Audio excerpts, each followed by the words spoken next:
السلام علیکم ناظرین، امید کرتا ہوں آپ سب خیریت سے ہوں گے۔ آج کے اس ویڈیو میں حضرت نوح علیہ السلام کے بارے میں ڈسکس کریں گے۔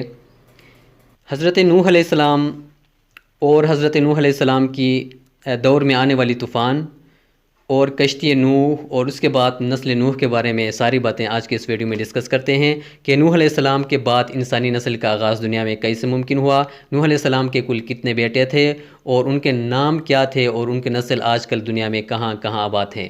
ساری باتیں آج کے اس ویڈیو میں ڈسکس کرتے ہیں۔ اس سے پہلے گزارش کرتا ہوں کہ میرے چینل کو سبسکرائب کیجئے، لائک کیجئے اور ساتھ بیل آئیکن پریس کیجئے گا تاکہ آنے والے ویڈیو آپ تک پہنچانے کی کوشش کریں گے۔ ناظرین، حضرت نوح علیہ السلام اللہ تعالیٰ کے عظیم پیغمبروں میں سے ایک ہے۔ حضرت نوح علیہ السلام کو آدم ثانی بھی کہا جاتا ہے۔ حضرت نوح علیہ السلام اللہ تعالیٰ کے حکم سے 950 سال تک اپنی قوم کی تبلیغ کی، لیکن اس تبلیغ کا ان پہ کوئی اثر نہیں ہوا۔ چند لوگ ایمان لے آئے تو معاشرے کے امیر اور طاقتور لوگ ان کے مذاق اڑانے لگے۔ حضرت نوح علیہ السلام لمبی عرصہ تبلیغ کرنے کے باوجود جب وہ ایمان نہیں لائے تو حضرت نوح مایوس ہو کر اللہ تعالیٰ سے دعا مانگی کہ اللہ ان لوگوں پہ عذاب نازل فرما۔ اللہ تعالیٰ نے حضرت نوح کی دعا قبول کی اور آخر ان پہ عذاب نازل ہونے کا وقت آیا تو اللہ تعالیٰ نے نوح علیہ السلام کو حکم دیا کہ ایک کشتی تیار کر اور اس کشتی میں انسانوں کے علاوہ تمام مخلوقات کے نر اور مادہ جوڑی سوار کر۔ حضرت نوح علیہ السلام نے بڑی محنت کے ساتھ کشتی تیار کی جس کا نام آرک ہے۔ کشتی جب تیار ہوئی تو حضرت نوح علیہ السلام نے اللہ کے حکم کے مطابق تمام مخلوقات میں سے نر اور مادہ جوڑی اس کشتی میں سوار کیے۔ حضرت نوح اور اس کے چاہنے والے آرک میں بیٹھ کر طوفان نوح یعنی اس وقت کے جو عذاب آیا تھا سیلاب، اس سے نجات حاصل کی۔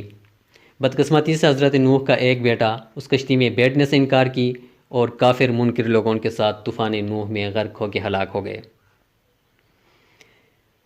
طوفان نوح کے بعد حضرت نوح علیہ السلام کے نسل سے دوبارہ نسل انسانی کا سلسلہ شروع ہوا، اس لیے نوح علیہ السلام کو آدم ثانی بھی کہا جاتا ہے۔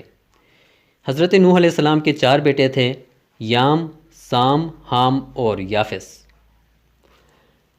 یام جس کا ذکر قرآن میں آیا ہے، اس کا نام تو نہیں آیا لیکن قرآن میں اس کی طرف اشارہ ہے کہ نوح علیہ السلام کا ایک بیٹا منکر لوگوں کے ساتھ مل کر طوفان نوح میں ڈوب گئے اور ہلاک ہو گئے۔ باقی 3 بیٹے سام، حام اور یافس، ان تینوں کے نسل سے نسل انسانی دنیا میں پھر سے پھیل گئے، آباد ہو گئے۔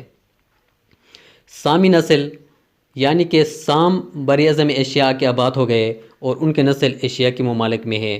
آج کل جتنے بھی ایشیائی لوگ ہیں یہ سامی النسل ہے، یعنی سام کے اولاد ہیں۔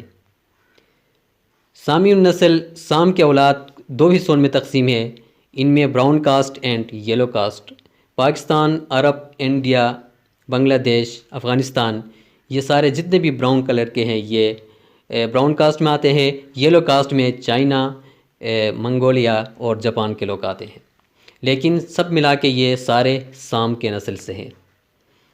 یاد رہے کہ اللہ تعالیٰ نے پیغمبری کا یعنی نبوت کا سلسلہ بھی سام کے نسل میں ہی جاری رکھا اور ہمارے پیارے نبی حضرت محمد صلی اللہ علیہ وسلم کے نسب مبارک بھی سام سے جا ملتا ہے۔ حضرت نوح کا دوسرا بیٹا یافس براعظم یورپ میں زندگی اختیار کی۔ آج جتنے بھی یورپینس گورے ہیں، وائٹ کاسٹ کے لوگ ہیں، وہ یافسی نسل کے ہیں، یافس کے اولاد ہیں۔ اور تیسرا بیٹا حام جو کہ افریقہ کا رخ کیا، اور آج کل افریقہ میں جتنے بھی بلیک کاسٹ کے لوگ ہیں، کالے لوگ ہیں، وہ حام کے نسل سے ہے جن کو حامی النسل کہا جاتا ہے۔ مورخین لکھتے ہیں کہ حام کو حضرت نوح نے بد دعا دی تھی، اس لیے ان کے نسل کالے ہو گئے۔ بہرحال یہ روایت ضعیف سا ہے، اس میں مورخین اور محققین کا اختلاف ہے۔ افریقن کنٹری کے جتنے بھی لوگ ہیں بلیک کاسٹ کے لوگ، یہ سارے حام کے اولاد ہے، حام ابن نوح کے، حامی النسل ہے۔